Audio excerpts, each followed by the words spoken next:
Rabbi Wilhelm. How can I help you, Rabbi Tzin? So you're excited I for gotta the be skiing? Are you excited? We're gonna go skiing now? You see what's going on outside. You're wearing it. Show everybody your hat. Oh yeah, look at this. Where's your skiing hat? You couldn't find a smaller hat? It doesn't even cover your anyways, we have to be laser beam focused on the road. The roads are slippery. And what do you think about the fact that because it's a little dusting of snow, school's starting late? It's fascinating. Well, the guys, I guess, have to be safe. The biggest proof Speaking of school, by the way, and hats and everything, there's a little story that I heard from my father. That in Israel, there's a professor that stopped a couple of Taimani children many years ago. And the Taimani children had, payas and everything, and they are looking at this professor, and somehow through the conversation, the 4-year-old figures out that this professor is Jewish. So he asks him, "You're Jewish?" He's like, "Yes, of course I'm Jewish." So then he says to him, "Well, where's your yarmulke?" So the professor, being, a very smart individual, he says, "Oh, the sky is my yarmulke." So then the boy looks at him and he says, "Wow, what a big yarmulke and what a small head." I'll tell you, he said a story about a hat. I'll tell you, the ice cracker relationship between the Rebbe and Rebbe Velvel Green. The first time the Rebbe Velvel Green, Olav Shalom, came to Yechidus to the Rebbe, so at the last moment somebody told me, or he realized everybody goes into the Rebbe's room, wears a hat, you don't come with it uncovered, whatever. So at the last moment he was looking, his appointment time was middle of the night, and he went looking to where to get a hat in the middle of the night on Kingston Avenue. On Kingston Avenue there was a Miyasha store that used to sell second-hand clothing. Mm-hmm. So he went in the middle of the night and bought a hat there. It was a yellow, funny-looking hat. But Ali bought a hat. So he comes into his time to come into the Rebbe. He comes into the Rebbe's room, and this is the first. He's a scientist or whatever he is, and especially finally makes it to the Rebbe. And the first thing the Rebbe asks him, first of all, the Rebbe says, "What language do you want to speak?" And Yiddish or English, whatever it was. And then the Rebbe says, "Could I ask you a favor?" And the Rebbe opens up that magical drawer that has everything in there. The Rebbe gives him a yarmulke, I think it is, and says to him, "Could you please put this on?" And the Rebbe says, "Mitazah hittel, with the type of hat you're wearing, ernst devart kemen zog. We can't say anything serious." This is and the rest, as they say, they lived happily ever after. That a beautiful relationship that there was between a Rebbe and a Chassid. But the Rebbe right away. Now I don't know if I could say anything serious with that pom pom hat you're wearing. Maybe you're wearing it in honor of Parshas Boy, where all the kids para in pajamas in the middle of the night. Is that for you? Is that what you're look like? By the way, all the jokes aside, it's a really serious time. Approaching Yud Shvat. What do you have to say about such an auspicious time? I was just bringing a little. A thought dawned on me about Yud Shvat. I think one of the most amazing things the Rebbe did in the first Maimer, we used to be individuals. We used to be everybody take care of yourself. The Rebbe introduced to us, you see I'm driving without hands.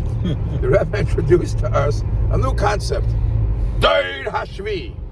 I'm a little mini guy. Why am I a Dor Hashvi? The Rebbe introduced to us the concept that you're not alone, and your actions affect the whole generation, and the whole generation is in this together. This wasn't a concept that was, everybody was told individually what you have to do, what Monsieur Sneff, but as a Dor, this became a new slogan that everything we do is affecting, is part of what the Dor, the job of the Dor. Isn't that true? You ever thought about that? Interesting. So, what made me think about it in this week's Parsha, it says in Chassidish Svarim that when the Yidden come into Mitzrayim, it says that these are the names of the Shvatim that came in. Ish ubeisai bo Mitzrayim. And it also says when the Eibishter does Makas B'chayris, it says Asher Pasach Abatei Aveseinu Mitzrayim. So I saw in the Chassidish Sefer, I forgot where it was, he says, listen, the only way to survive in Mitzrayim, the only way to survive in Golus, if you get any closer, you'll see my hairs. You have hair? The only way to survive in Mitzrayim Alone, you can't survive Erev Asaretz. It's too many temptations, too much schmutz. The only way you're able to survive is if you're with Ishu Beisai. If your whole family is with you. It goes on both ends. A, you each need your other's support. And B, don't be selfish. Don't do it for yourself. Make sure your whole family. Ishu Beisei Bar Mitzrayim. The Pasach al Batei Avisein Mitzrayim. It doesn't say he just skipped over individual Jews. Our job is not in individual jobs. Our jobs are dairies, generations, homes. And when you come Ishu Beisei, then you're able to overcome whatever Nisyanis Mitzrayim has. The best pasuk, the strongest pasuk, symbolizing what every Jew's job is in Golus, is Ochol B'nai Yisrael Haya'er B'Meishvaisam. Everywhere around us was Chayshach, and it was a thick darkness. And take it today, the Welt is schmutzig, the Welt is dark, but the Yid has to make Er B'Meishvaisam. You know, it says in the Yom Yom, Anan Paula de Yamam Anam. We are here to produce light. And I thought about light. Light, tell me if this is correct. Light is the only thing that can't be selfish. You can't keep it for yourself. If you open up a switch and put up a light in your room, you can't say, I'm the only one that could benefit from this. Automatically, as the statement is, Ner le'achad ner le'meya. One candle that gives you light, 100 people could use the same light. Mm-hmm. And if is what our job is, to produce light, it's producing light not only for yourself, it's producing light for the masses. And B'Mei Shvaisam, I think I just saw in the Degel Machna Ephraim or the I believe Yitzim B'Ditchev and Likutei Leviyut and Likutei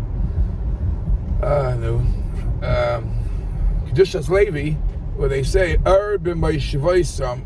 I think there's an accent here. The word B'Mei Shvaisam actually has two perushim. One perush says B'Mei Shvaisam means there is light in the darkness, in the Moshav Mitzrayim. Others say B'Mei Shvaisam. Wherever a Yid goes, wherever a Yid makes his place, a Chosid Machta Sviva, and he has to make it light. B'Mei Shvaisam. So I saw one of the Svarim says B'Moshav Tam. B'Mei Shvaisam is B'Moshav Tam. Yaakov Ish Tam Yoshev Aholim. When you connect to Torah, right? The Eibishter is a source of light. When you're connecting with light,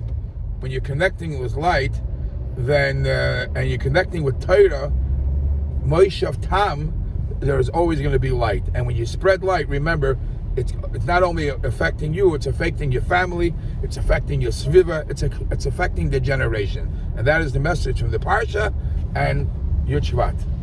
Beautiful. It's hot.